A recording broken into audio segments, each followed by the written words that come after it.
महाराष्ट्रातील बंजारा समाजाने अनुसूचित जमाती आरक्षणासाठी आपल्या आंदोलनाची दिशा ठरवली आहे. हैदराबाद गॅझेटियरनुसार बंजारा समाज हा अनुसूचित जमातीचा घटक असून आरक्षण मिळावे यासाठी राज्यभर चळवळ उभारली जात आहे. या संदर्भात राज्यातील प्रमुख नेत्यांची बैठक घेण्यात आली.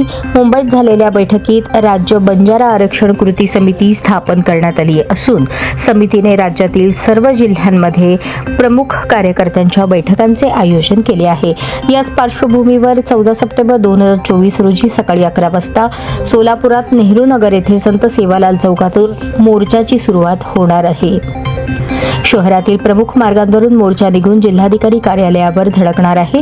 या मोर्चात 15,000 बंजारा बांधव उत्स्फूर्त सहभागी होणार आहेत. नेते मंडळींचे म्हणणे आहे की हैदराबाद गॅझेटियरनुसार बंजारा समाजाला एसटी आरक्षणाचा कायदेशीर हक्क असून महाराष्ट्रात आरक्षण न मिळाल्याने समाजावर अन्याय होत आहे. हा प्रश्न मार्गी लागेपर्यंत राज्यभर आंदोलन सुरू राहील असे पत्रकार परिषदेत म्हटले आहे. या पत्रकार परिषदेला बंजारा समाजाचे पदाधिकारी उपस्थित होते. दिनांक 16 सप्टेंबर 2025 रोजी बंजारा समाजासाठी एस टीमध्ये आरक्षण मिळावं यासाठी भव्य मोर्चा आयोजन केलेलं आहे. हे मोर्चा श्री संत सेवालाल महाराज चौक नाही तो सांगितलं कुठून कुठंपासून झालेला आहे.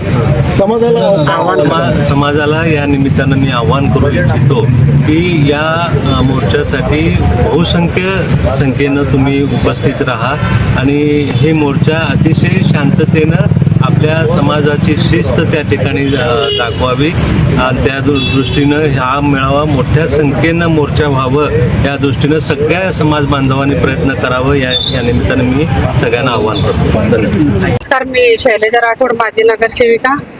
आमच्या येत्या 16 तारखेला एसटी आरक्षणासाठी बंजारा समाजाचं मोठा मोर्चा निघणार आहे. तर मी सगळ्या आमच्या प्रत्येक तांड्यातल्या महिला भगिनी आणि बंधूंना एकच विनंती करते की सगळ्यांनी उपस्थित राहावे आणि आमच्या महिलांनी वेशभूषात यावं अशी मी विनंती करते. सांगायचं बंजारा बांधवांना की पूर्ण जिल्ह्यातून जे 16 तारखेला बंजारा मेळावा जे मोर्चा होणार आहे आरक्षण संदर्भात, तर जिल्ह्यातून सर्व युवक मित्रांना माता बहिणींना आवाहन करतो की मोठ्या संख्येत 16 तारखेला नेहरू नगरला उपस्थित राहावं एवढी विनंती आपल्या माध्यमातून करतो.